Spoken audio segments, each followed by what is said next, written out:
Howdy, I'm Clint Walker and you're watching GVTV News. Thanks, Clint. I'm Randy Hansen. In today's World News headlines, Ebola toll tops 5,000, infections slow in Liberia and Guinea while worsening in Sierra Leone. An Obama administration seeks Ebola funding before Congress and backs partial IMF debt relief. And NATO accuses Russia of military escalation as Ukraine violence threatens truce. The Free Syrian Army rejects UN truce proposal for Aleppo. And a group says 50 Syrian civilians among hundreds killed in U.S. strikes. And U.S. has deep concerns over new Israeli settlement construction in East Jerusalem. And Obama visits Burma amid renewed junta repression. And major banks fined $4.3 billion over exchange market manipulation. And USA citizens hoodwinked by Obamacare. GVTV News is broadcast on Grass Valley Television Division of Rural Counties Television Network, which focuses on community involvement. We also air on NCTV. But before these stories, GVTV News would like to thank one of our underwriters who supports your only visual video news media in Nevada County. That's right, it's us, GVTV News.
In today's first world news story, official death toll from the Ebola outbreak in West Africa tops 5,000, with another 14,000 stricken with the disease. World Health Organization says there are signs infections have slowed overall in Liberia and Guinea, while the outbreak in Sierra Leone is getting worse. UN envoy David Nabarro discussed the mixed picture and said the signs that are in parts of West Africa where the elements are put in place, where communities are fully involved in response, there is a slowing of the outbreak, fewer cases appearing each week. That, I think, is a real source of inspiration. But there are other parts of Liberia, Sierra Leone, and Guinea where transmission is still fierce, and there are many new cases emerging each day.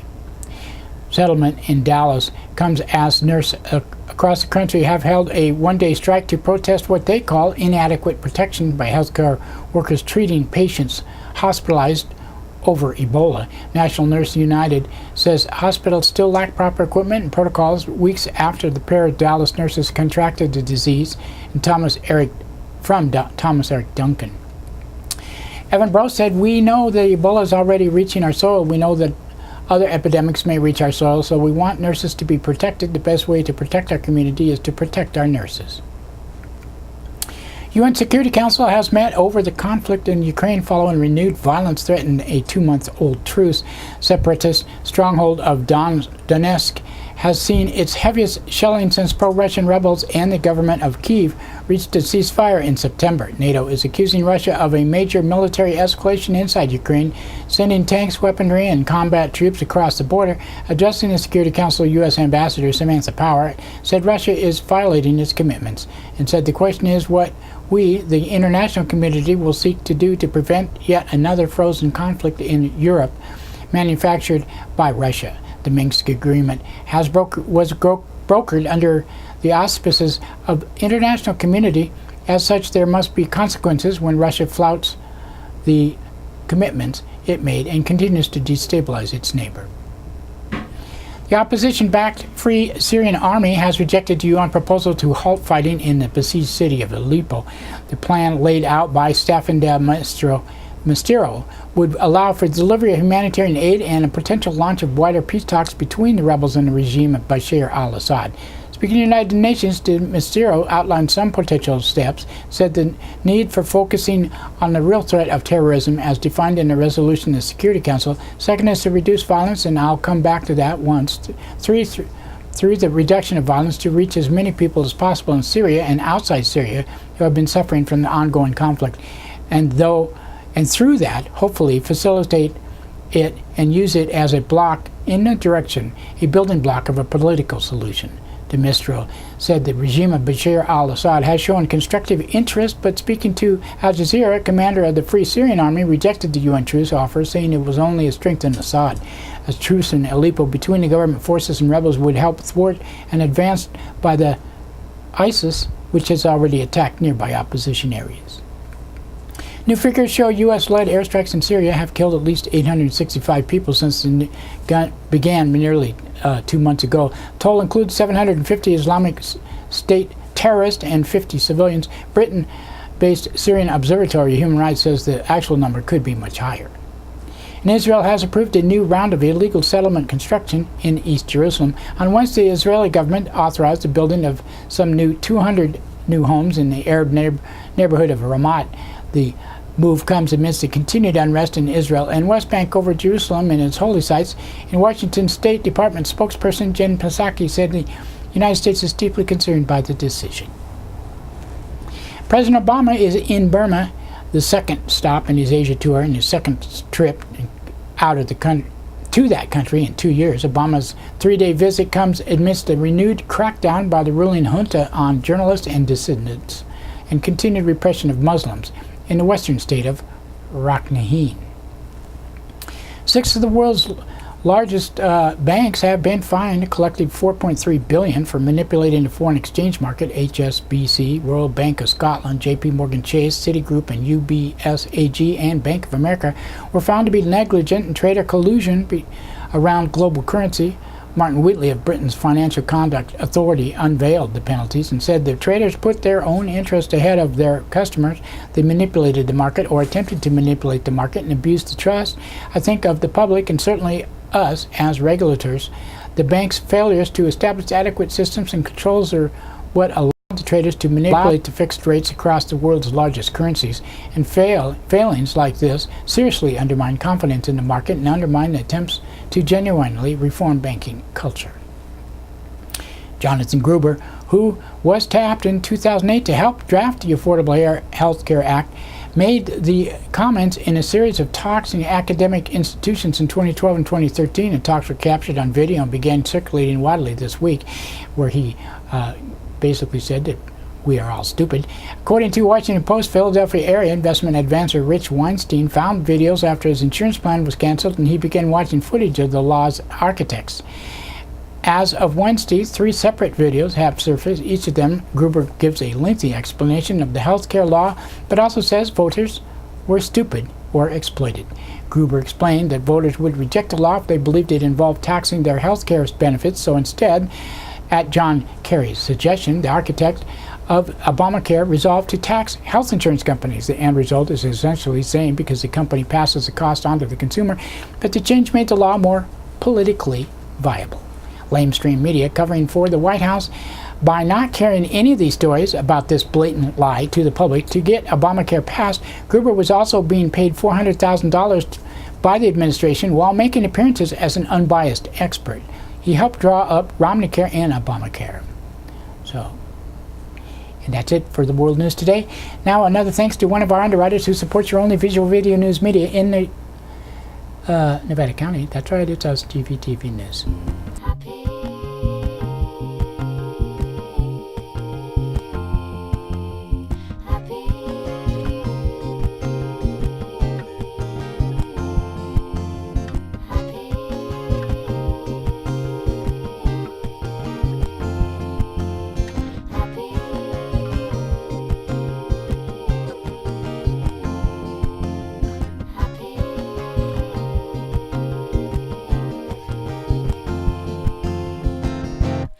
Seem crazy what I'm about to say. Sunshine, she's here, you can take a break. I'm a hot air balloon, I could go to space. With the air like I don't care, baby, by the way. Because I'm clap along if you feel like a room without a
That's right, it's time for the police blotter. Pictures in the blotter not from these actual events, but used for visual aid only. These public records are obtained from daily logs issued from Nevada County law enforcement.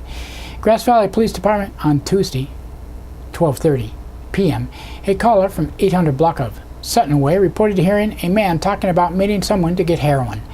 No one was located.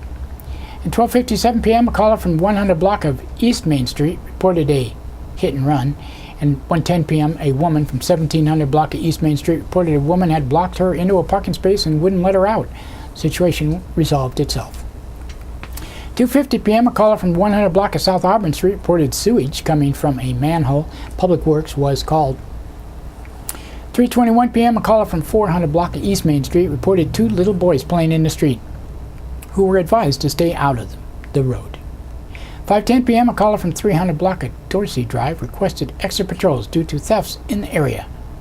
What a surprise. At 8:06 p.m., a caller from 600 block of Freeman Lane reported a person trying to get into a building. No one was located. And at 8:11 p.m., a caller from 200 block of Mill Street reported a man yelling, screaming, and jumping into the bushes. He was moving on. At 9:48 p.m., a caller from 2000 block of Nevada City Highway reported finding marijuana in the parking lot. At 10:33 p.m., a woman from 200 block of Dorsey Drive reported a man banging on windows and screaming. He was advised not to return. 11:13 p.m., a woman from 100 block of Lucas Lane reported a man assaulted her and destroyed the house.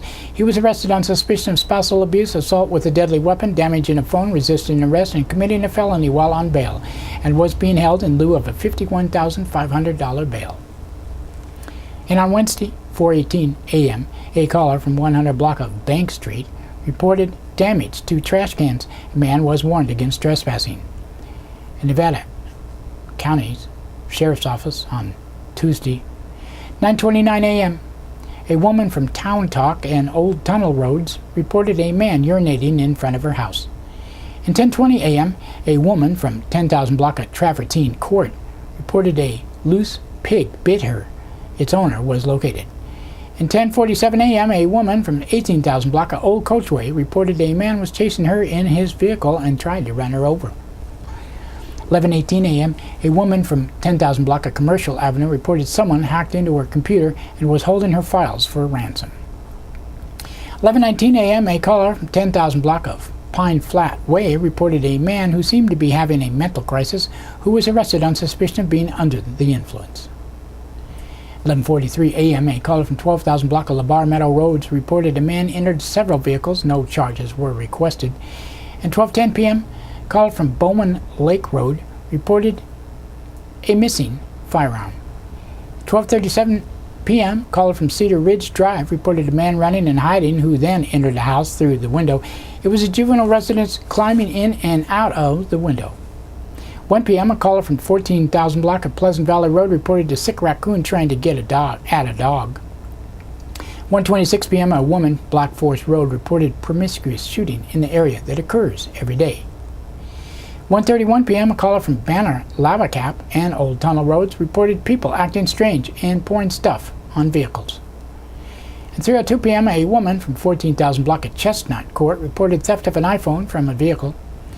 And 4 p.m., caller from 18,000 block of Acorn Place reported a squirrel just fell out of a tree and died. And 7:46 p.m., a caller from 10,000 block of Pingree Road reported a fraud. 8:03 p.m., a woman reported her ex-boyfriend was slandering her name on social media. 11:13 p.m., a caller reported receiving a Facebook message from a woman that said a man stole her phone in the 12,000 block of Squirrel Creek Road. Emergency protective order was issued and a man was arrested on suspicion of spousal abuse. At 11:36 p.m., a man from Black Bear Lane reported that a man was freaking out and hit him with his vehicle. Parties were separated. And on Wednesday, 1:56 a.m., a caller from Matthew Road reported cell phone cloning and demanding the number for the FBI. At 2:09 a.m., a man from 16,000 block of Pascali Road reported a bear trying to get in his residence. It was gone when the deputy arrived. At Nevada City Police Department on Monday, 10:41 a.m., a caller from Pine Street reported a fight involving a shovel under the bridge. At 12:13 p.m., a caller from 100 block of Argyle Way reported a man cooking on propane stove in the parking lot. He was admonished. And at 2:25 p.m., a caller from a business 500 block of Railroad Avenue reported a woman refusing to leave. She was arrested on suspicion of being under the influence of a controlled substance, possessing drug paraphernalia, and defrauding an innkeeper. At 4:40 p.m., a woman from 200 block of Coyote Street reported a driver hit her vehicle twice. He was arrested on suspicion of driving under the influence. And Tuesday, 11:39 a.m., a caller from 100 block of Argyle Way reported transients setting up camp. And that's it for the blotter today. Now, another thanks to one of our underwriters who supports your only visual video news media in Nevada County. That's right, it's us, GVTV News.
In today's local news headlines, Nevada County seeks to create homeless village. And Penn Valley man arrested twice in 1 week. And CHP makes 2 separate marijuana-related arrests on same day. And a story written by Nevada County resident leaders and volunteers and other stakeholders in the issue of housing the homeless came out in force this week to hear a proposal for a micro-housing village in Nevada City. Half the damn town is here, said Nevada City Councilman Robert Bergman, surveying the crowd of almost 300 people that filled the Nevada City Elks Lodge Monday night. The support is there, but the follow-up will be difficult. Bergman has referred to a plan to create an opportunity village of 30 to 40 microhousing units based on a successful model in Eugene, Oregon. Andrew Hebben, an organizer of the Eugene project, showed a video and slide presentation of the Oregon homeless community, whose one-year lease on city-owned land was extended last month by the Eugene City Council to June 1st of next year. It's going to take a few people who are willing to take leadership in this, Bergman added, he said he was optimistic. I have never had a conversation with anyone that does not want to find a solution for the homelessness. Heben's presentation is co-sponsored by Sierra Roots, a Nevada City-based organization that serves the homeless and offers weekly meals at Pioneer Park and Charles Durrett and McCammett Architects in Nevada City. Sierra Roots President Janice O'Brien said anyone interested in getting involved may attend one of all of the follow-up meetings, November 20th and 25th and December 10th at private homes. For more information, you can call 265-5403, that's 265-5403, or go to sierraroots.org. Hospitality House, which offers programs such as cooking classes, self-esteem workshops, and guitar lessons, has been highly successful in finding long-term housing placements for its guests, with almost 200 people housed in about the last 15 months. Utah's place is a blessing from God, said Steve Pratt, 46, who was homeless for 20 years before coming to Nevada County 2 months ago, and stayed at Hospitality House. They have the best food ever. Bergman, meanwhile, said he believes the residents with persistence, patience, and motivation could succeed with Opportunity Village as they did in saving the Bridgeport Historic Covered Bridge. Hardest part is project management, who's going to organize it and get materials, he said, and who will take the lead. That's my concern. Well, talk to Renette Sinham. She'll probably do it. Penn Valley man who has been arrested last week on burglary charges was arrested again on Sunday, reportedly after stealing a vehicle. A woman from 16,000 block of Lazula Lane called 911 Sunday afternoon to report that her house had been burglarized and her Jeep Cherokee had been stolen. The suspect, identified as Grant Patrick McInnes, 25, who was an acquaintance, said California Highway Patrol Officer Greg Tassoni added that his description and license plate were quickly broadcasted.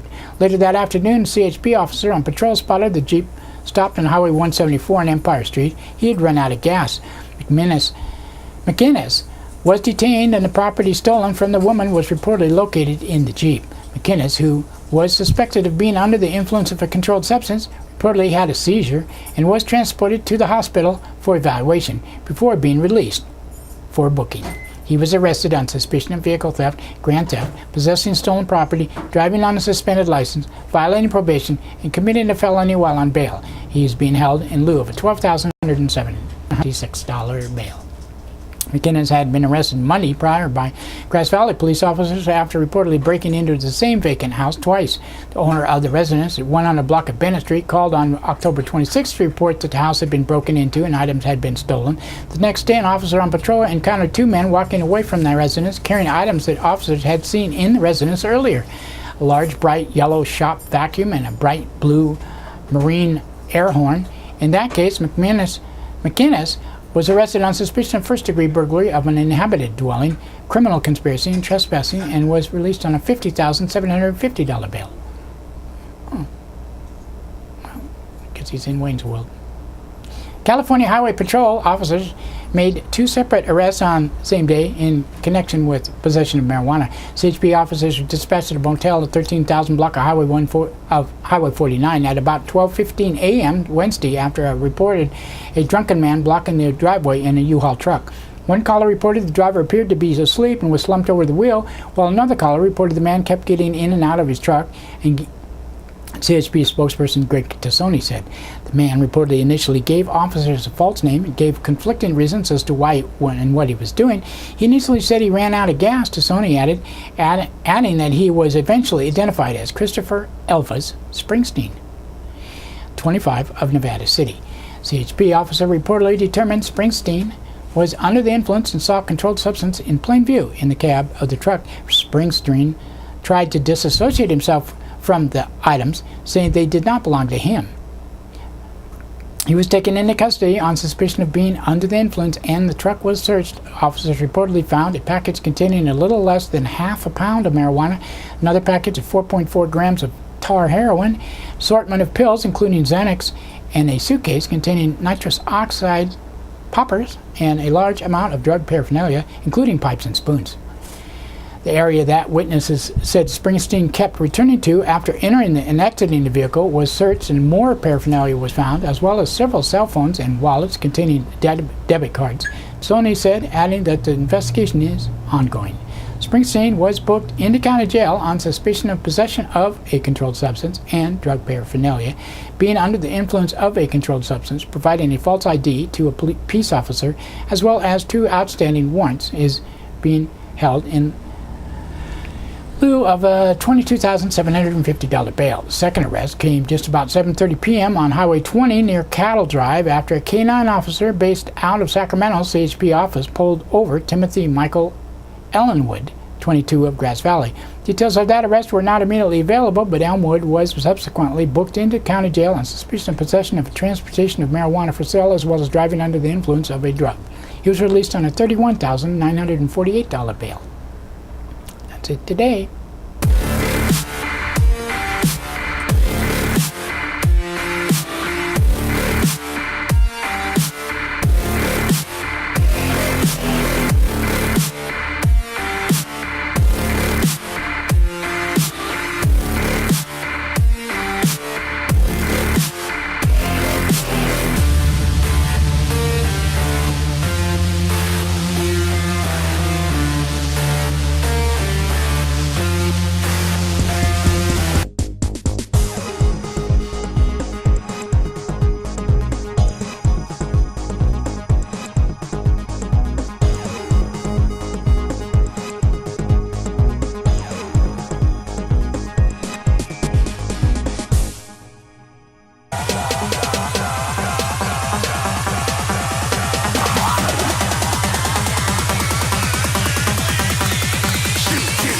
Didn't even get to run.